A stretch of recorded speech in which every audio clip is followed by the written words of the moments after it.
Hey, what's going on, everybody? Rick here, ready to share some theme park news with you. Let's get started.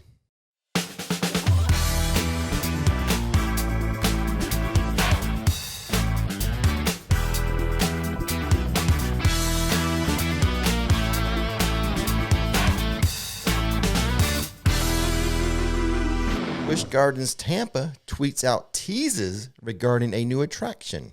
On its official Twitter account last week, the theme park shared a photo from the construction site of a new attraction. What's going on here? Wrong answers only, read the tweet.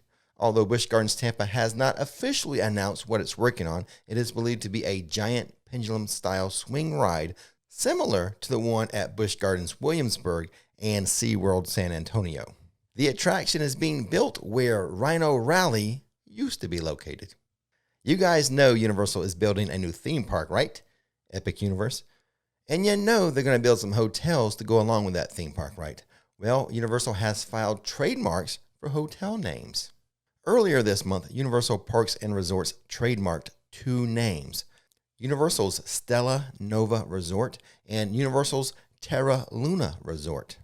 The descriptions provided with the filings indicate the trademarks would be used for hotel catering services, hotel services, provisions of conference, exhibitions, and meeting facilities, resort hotel services, and restaurant services. Epic Universe is expected to open by the summer of 2025. Disney World is ending Animal Kingdom's Kite Tales later this week. Kite Tales is the live daytime show with character-shaped kites at Disney's Animal Kingdom. The first show debuted last year at the start of Disney World's 50th anniversary celebration. It features large kites that depict characters from The Lion King and The Jungle Book and such. The show will have its last performances on September 30th, according to an update on the official Disney World website. Disney has not said what, if anything, will replace Kite Tales. Icon Park, which is located on International Drive, just down the road from Universal Studios Florida, is having its first Oktoberfest celebration. The event will run on Fridays, Saturdays, and Sundays from now until October 2nd. It will feature special beers, German dishes, and live entertainment. Visitors can purchase German beers, including a seasonal beer flight featuring 4 brews for $16 at the lawn. They will also have the option to buy a commemorative 32-ounce glass stein. The event will also feature German dishes, including bratwurst, sauerkraut, chicken schnitzel, pretzels with beer cheese, and apple strudel. For entertainment, there will be the sounds of polka and other traditional music, along with performers playing the Bavarian button accordion. Oktoberfest activities will be available from 2 p.m. to 10 p.m. on event days. So why is Oktoberfest in September and not October? Oktoberfest starts in September because its final day is a fixed day on the calendar. The last day of the festival is always the first Sunday in October. And now you know. And here are some things you should already be aware of if you keep track of the channel. At Universal's Islands of Adventure, the Dark Arts Castle projection show has returned to Hogwarts Castle on select nights. There are 4 shows in the evening. So there would be one at 8, 8:20, 8:40, and 9. I did a live stream from there the opening weekend of that. I will leave a link to that, as well as a video I did a few years ago where I did multiple angles of that show. So I'll leave links to both of those in the description box. Also, as part of the Dark Arts Entertainment, Death Eaters. They will roam Hogsmeade, so beware if you're in the vicinity.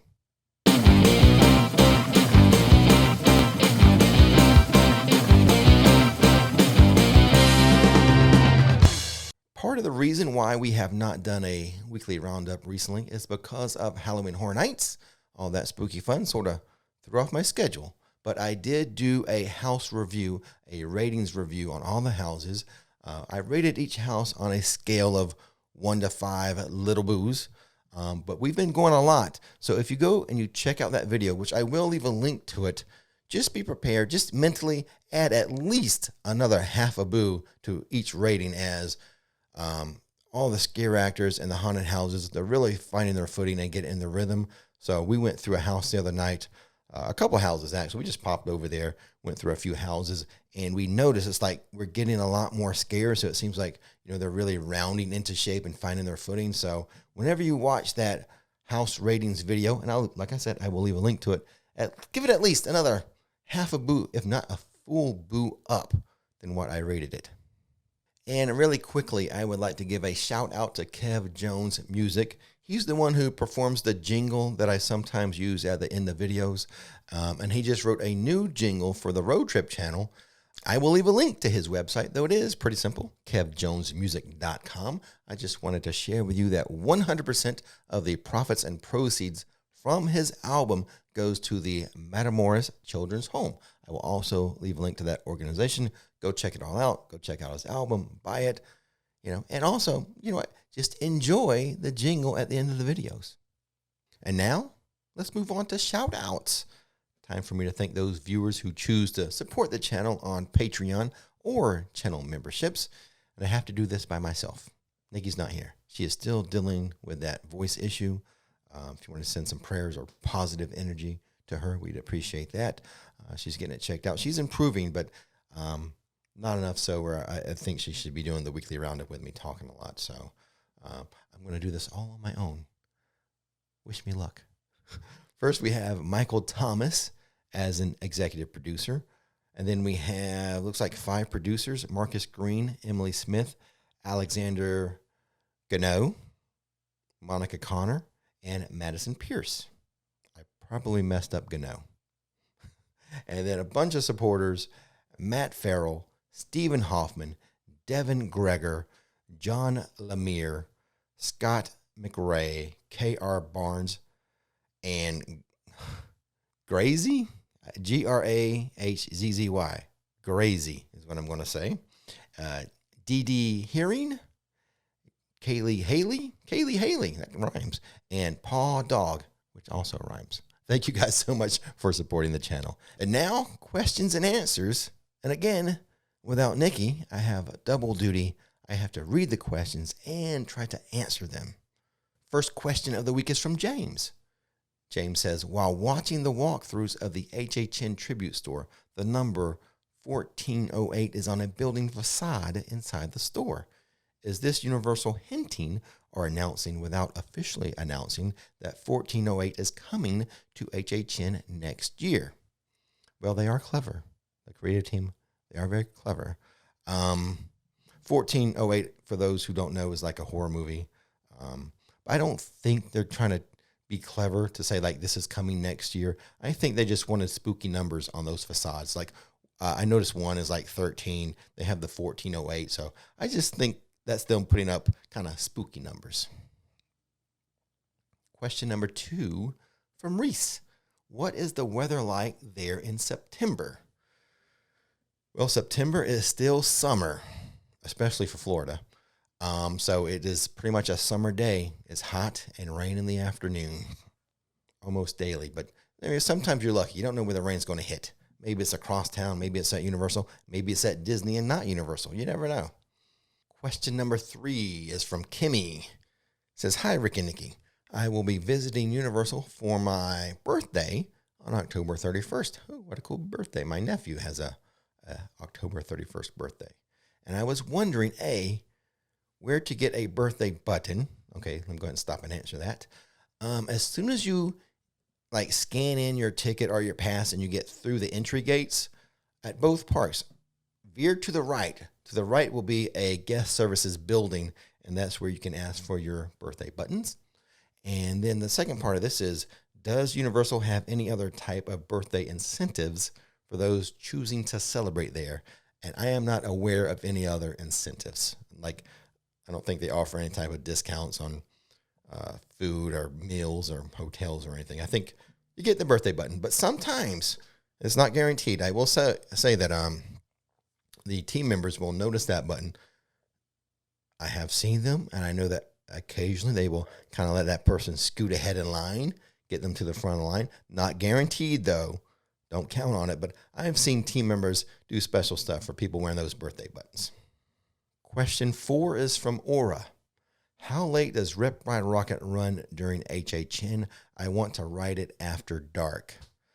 Well, this year, I think HHN primarily is going to, almost 2 o'clock? I don't think they run it that late, but if you want to ride it in the dark, I know it does run in the dark. I've seen people riding it after the sun has gone down and it's like completely dark. So if you do want to ride it in the dark, you shouldn't have an issue. I'm not exactly sure if that's one they close down early because of noise ordinances or something like that, but I doubt it goes all the way to closing, but it does run during the dark. So have fun with that. It's fun during the dark. All the roller coasters are.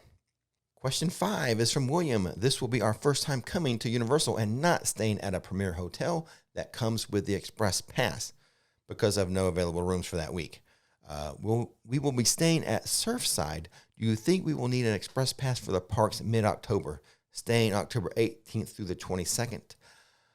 Now, the parks haven't been that busy. When I've been doing my live streams and even on the edited videos, I will check a wait time or two, and they haven't been bad right here at the end of September. So I'm going to say I don't think you're going to need an express, but if you get there and the wait times are not to your liking, just buy one then. But I would give it a shot without pre-buying the express passes. And then the final question of the day, Alyssa says, hey, Rick and Nikki, we are considering moving to Orlando from Pennsylvania, and we would be purchasing premier annual passes for Universal. My question is parking included with your annual pass? If you have, Alyssa, the premier annual pass, that's the highest level one, garage parking is free. Also free, the valet parking. So if you want to valet park your car, you can do that. Just be sure to tip the attendants once you pick up your car. But yeah, free parking and even free valet, bigger discounts with that premier annual pass. So I think all the annual passes, I'm pretty sure, have free parking. I think it's the seasonal ones that do not. So feel free to park away or drop it off at valet. And with that, that's going to end our time here at this weekly roundup. And as always, don't miss the magic, don't miss the fun. Click that subscribe button. His name is Rick, her name is Nikki, showing how theme parks are done. Don't miss the magic, don't miss the fun. Hit subscribe.